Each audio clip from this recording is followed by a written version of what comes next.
Next up, we have a very important discussion regarding taxation in crypto. So, navigating CARF, presented by Matthias Staubli, masterclass. Okay. Good afternoon, everybody. So, I have now the pleasure to bring I always hear a boring topic to you, and on German, die Spaßbremse, because I'm talking about reporting in the crypto space. But I also think that transparency is also something which could help.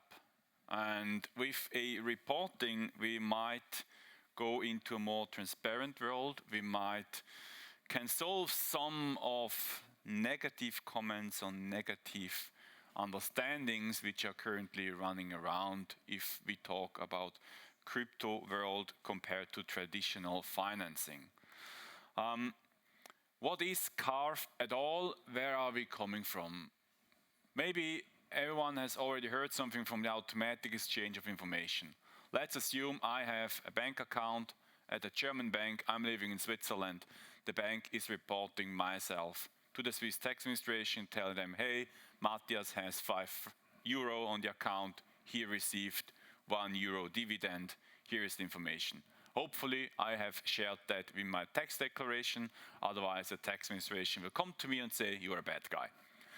Now, in this reporting world, we do not report on digital assets. We do not report on crypto assets. Therefore, the OECD came up with the idea and said, well, we might have some people who are not declaring crypto assets, digital assets in their tax declaration. Let's do something. Let's take the CRS, the Common Reporting Standard, which is already a known system, tweak that a little bit, put it into a new form, call it CARF, Crypto Asset Reporting Framework. If we look on the map on the screen, we see that a lot of jurisdictions have already committed to implement next year. So we're talking about something which is going to be implemented 2026 by the first jurisdictions, which means the whole EU and also some other jurisdictions. There is one country which has also declared to implement it. It's the one in the middle with the president with the orange hair color, but we still have colored it black at the moment because we don't know what happens there. They have said last year we are going to implement CARF as well. We don't know what happens now at the moment in the US. We just don't have a view. We know that they are already implementing the so-called 1099-DA.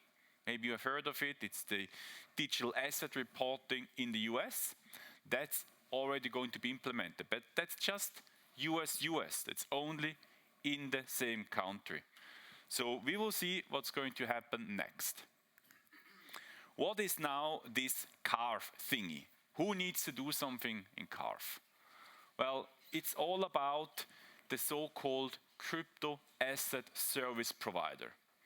And that means someone that could be an individual or an entity who provides a service, which means effectuating exchange transactions or operating or making available a trading platform.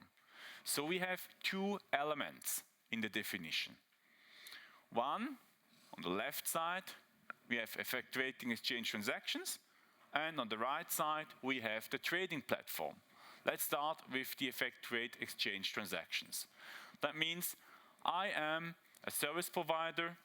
I am helping someone to perform a transaction. I'm helping someone to transfer an asset, and I'm doing this as a business. We will go a bit more in detail later on that one. The other thing is the trading platform.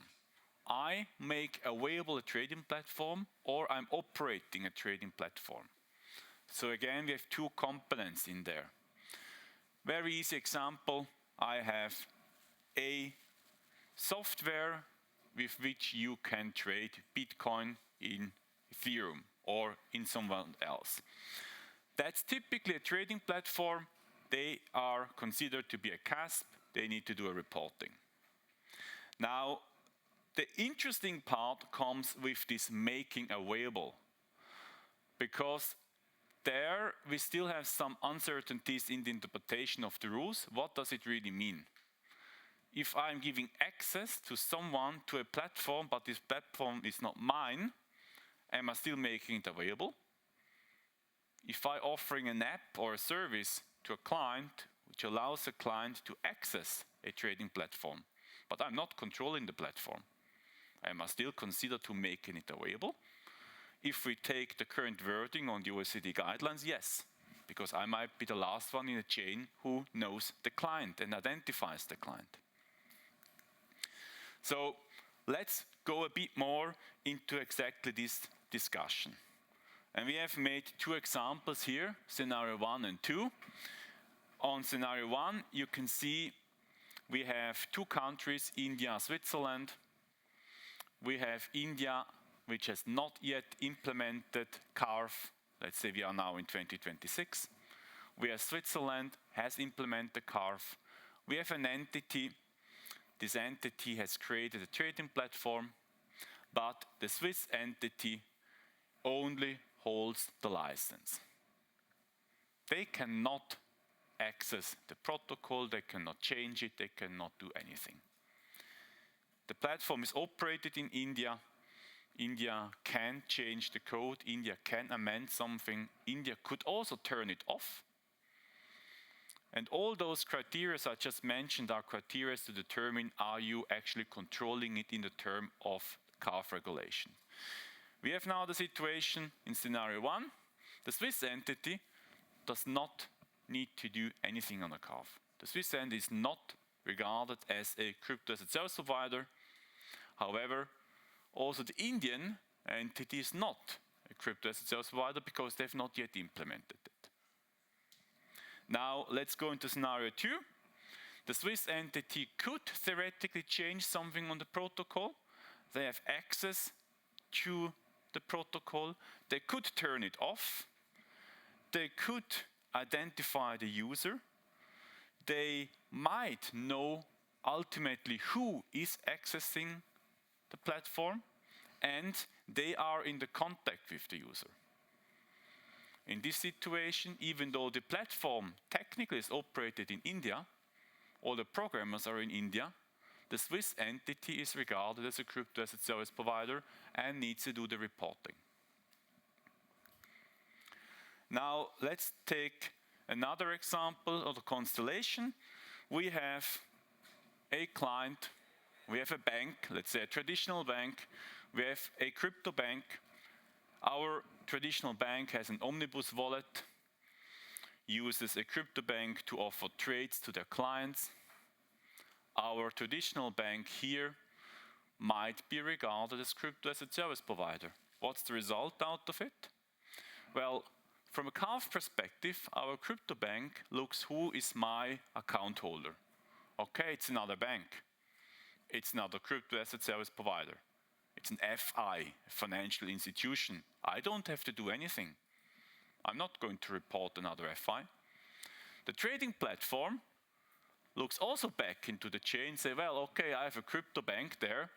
They are an FI, they are crypto asset service provider, I don't need to do anything. Which means that the reporting falls back to our Swiss bank here, or international bank, which has the omnibus wallet. Now, for them, it's quite difficult to identify what do I need to report for my client who is doing a trade via the crypto bank on this platform B. How do I get the data? How am I able to collect all the single transactions? How do I value them? How do I collect them and bundle them and report them? Those are the challenges we are having at the moment when we have discussions with traditional banks and explaining them, well, depending on the service offering you have for your clients in the crypto space, you might be reportable. You might have to do something, even though you don't operate the platform, but you're making it available because you are the last one identifying the client. Now, there's another very interesting rule which comes into place. That's the so-called nexus rule. This rule was designed by the OECD in order to avoid that crypto asset service providers are trying to jump from country to country in order to avoid having a reporting obligation. It would be very easy if I say, well, okay, let's now restructure my groups in order to only be operating in a country which does not yet implement the CARF. Or let's structure it in a way that I have only my headquarters in Germany or in Switzerland, and my operating unit where all the transactions are handled is in, let's take North Korea as a stupid example, because they most likely will not implement CARF, right? And what happens now with those nexus rules, we create kind of a mechanism which will bring in, again, everything into the country where I might be resident as overall company, as the headquarter. So what that means in reality, it could be that even though I do not have an operating entity in Switzerland or in Germany, but everything is ruled by a branch in a non-CARF jurisdiction, I might have to do a reporting in Switzerland or in Europe. We could also make this a more realistic example. Let's assume you have a branch in the US, and your US branch is your main hub for all transactions. And your headquarters is in Austria or in Switzerland. That now means that technically, if we look into the nexus rules, even though the US might not yet implement CARF, you might have report everything in Germany or in Austria. And with everything, I do not mean just the things which are Austria related, but worldwide. And that's a very important rule to understand if we talk about CARF. It's not only about where is my entity operating, but also considering the whole structure I have in place.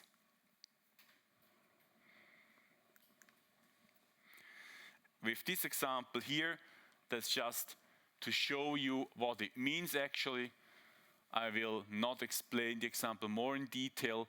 There is one solution, for example, in Switzerland, which will be implemented in the law to avoid double reporting or to avoid over-reporting, which means if I have knowledge that my other country where I'm resident is going to implement the CARF within the next year, I do not have to do now everything in Switzerland.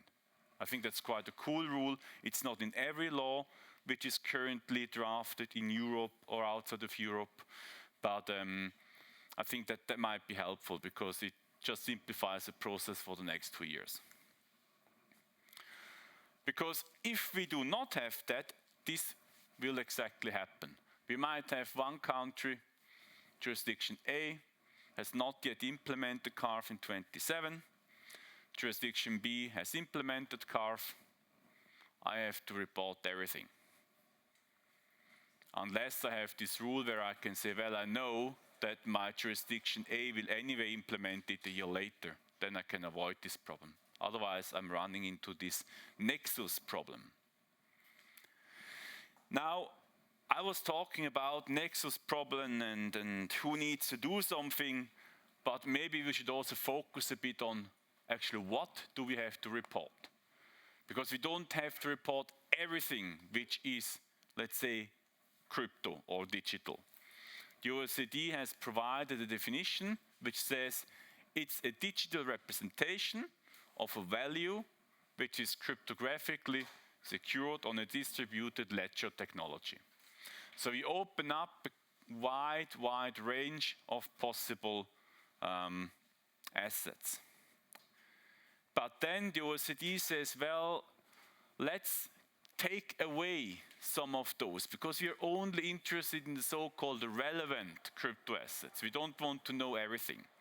Some of the things we don't care about. We don't want to know them. So one is we take away the central bank digital currencies. Let's say the Swiss coin issued by the Swiss National Bank, if they would ever want to do that. But let's take this example.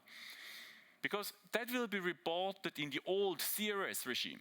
We will report that there. We implement it there, also as of next year. The second thing we take away are so-called specified electronic money products. Also, they will be reported in the CRS. For example, stable coins. If they fulfill the requirements to be a stable coin as per OECD CARF regulations. Not every stable coin is a specified electronic money product and can be excluded. That's very important to understand. And then we have the last category, the one which I think is the most interesting because it's the one which is the less clearest. Crypto assets not for payment or investment purpose. Now, what does that mean? It means something which I cannot use for payment and not for investment, but now who can tell me what is an NFT? Is this now for investment purpose or not? Or what should be excluded there? The OECD says if you are in doubt, you have to report.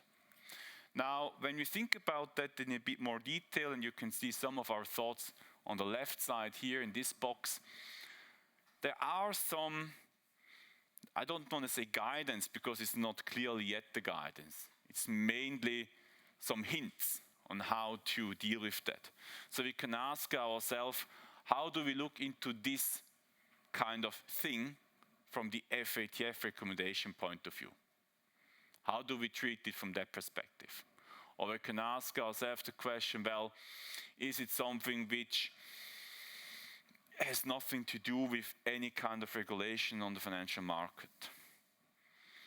Sometimes we can also ask ourselves the question, well, what is the idea behind this token? A very easy example would be I have a token which I'm using for my production. I have a worldwide production facility. I use a digital asset to track that through my whole process. Or for those who are from Switzerland, maybe you know Cumuluspunkte. So if we would assume we would do Cumuluspunkte in a token form, that might be also something which we could regard as a crypto asset, not for payment and investment purpose, because it's a very, very closed world where I could use it. However, what is much more important, and I don't think I need to explain that to you, but that's sometimes very important to stress this out if I talk to banks or traditional finance players. It's about tokenized funds, about the whole tokenization, about crypto sorry for my issue to say this, derivatives, I hate this word, sorry for that. But there we have the real big thing, because if you just look into the trends in tokenization, I think that's going to be big. And if we consider that, then the CARF is not just, oh, I have some bitcoins, I need to report something. But that's really, in my view, the area which we are going to see the reportings in the future. And that's also why I say it's important for the banks who are not yet offering, let's say, Bitcoin storage or anything, as they sometimes call that. Because if you look into the development of the financial systems, tokenization is really something which will happen. And those are all considered to be financial assets. They're going to be crypto assets and they need to be reported. What transactions are we going to report? So we are going to report exchange transactions, which means we're changing crypto asset into fiat. Let's assume I'm going to buy Bitcoin with fiat money. Or I'm going to sell Ethereum and I'm getting fiat money. I have to report this transaction. Or I'm going to exchange Ethereum into Bitcoin. That's a second category. Or I'm going to buy a new car which costs $51,000 US. So-called retail payment transaction. In the first draft, they did not have a threshold in there. And then the obvious question was, well, what the heck? If I go to Migros and buy a chewing gum for $1 franc, does that need to be reported? That's just insane. So they came up with this 50,000 threshold.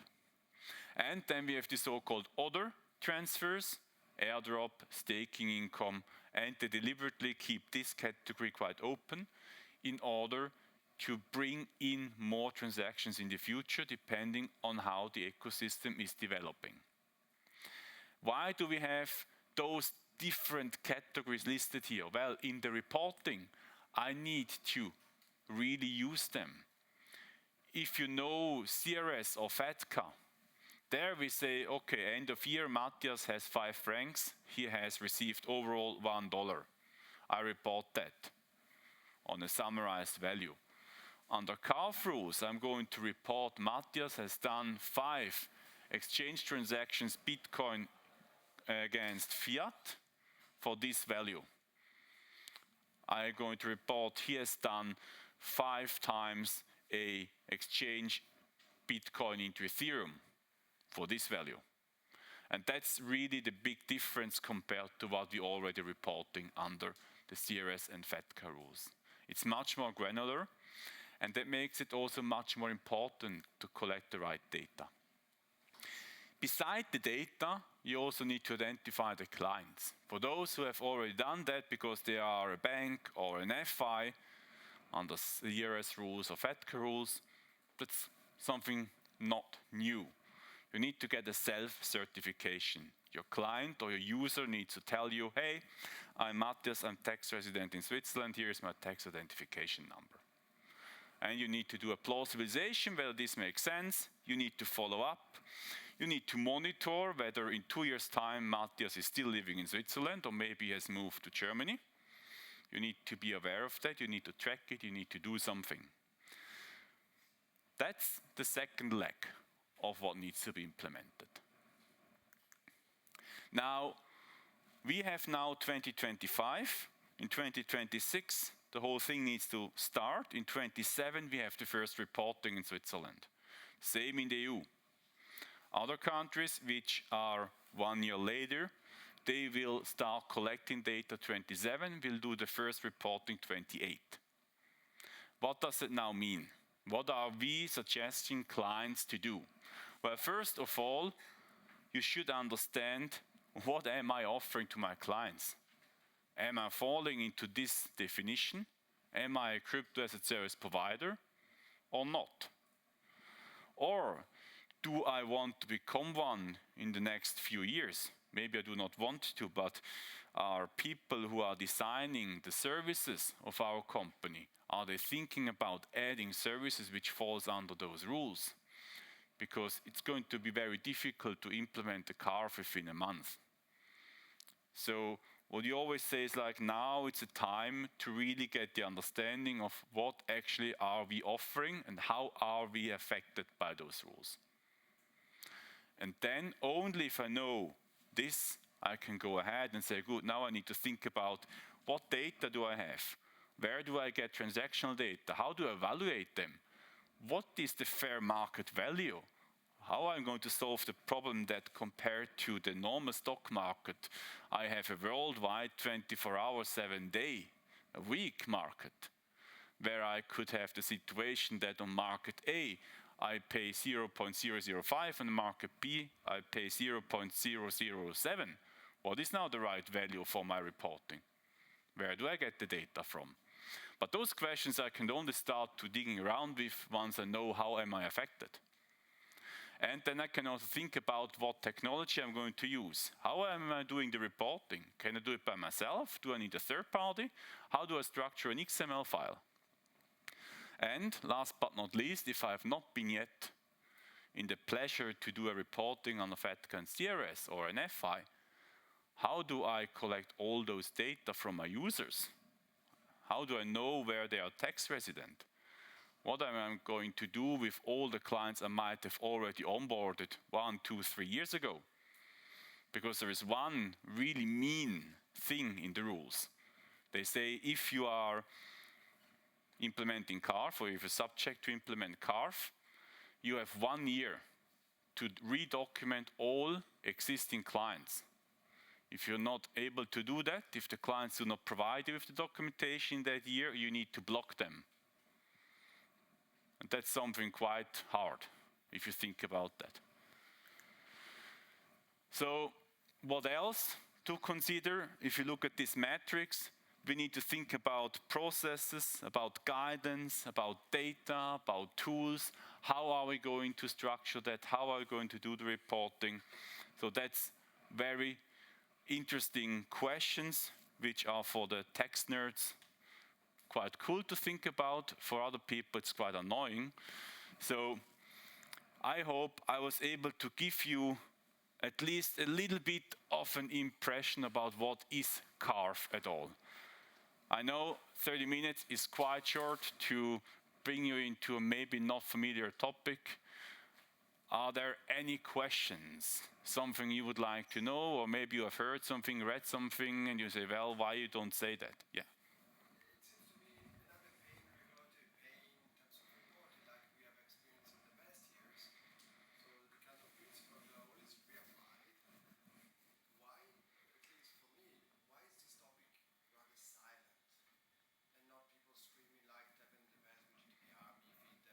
Mm-hmm.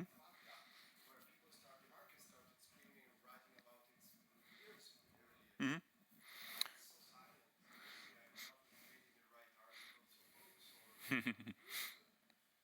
No, I completely share your thought on that. If we look back 15 years ago, before we have implemented FATCA and also CRS, we had a bit the same situation with the banks. It was quite long, like, oh, that cannot be. We are banks, we have data secrecy. In Switzerland, we have the bank secrecy. For sure, we never will report data. And it took a while until it was really understood.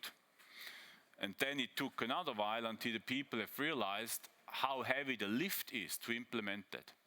And I think, based on discussions I'm having at the moment, we're having quite, let's say, 3 different worlds. One, the traditional banks, they say, well, we know FATCA, we know CRS. In principle, we understand that it's nothing new for us, but we don't know how to bring it technology in order to get the transactional data. That's our pain point, but we can solve that somehow. Then we have those crypto players who are still in the denial phase, which I still have today discussions with some crypto players which are clearly reporting entities which say, well, come on, we are the free spirit, we are the free world, why the hell should we do a reporting? So we have that phase. And then the third one is, I still see a lot of entities around there who have just not understood that this is not something which will be implemented within a month. It's just not the understanding that this is quite a heavy lift. If you have nothing done yet in that respect, it's going to be really difficult to be compliant. Because the real pain point is you need to start collect data from 1st January on. It's not like that you can go into the system end of year and say, well, okay, first reporting is only June 27, so I will collect the data in 27. Well, how you want to do that if you did not collect all the transactions before? I think that's in my view, there are 3 reasons why it's not yet that loud. Any other question? If not, thank you very much for your patience and have a nice afternoon. Thank you.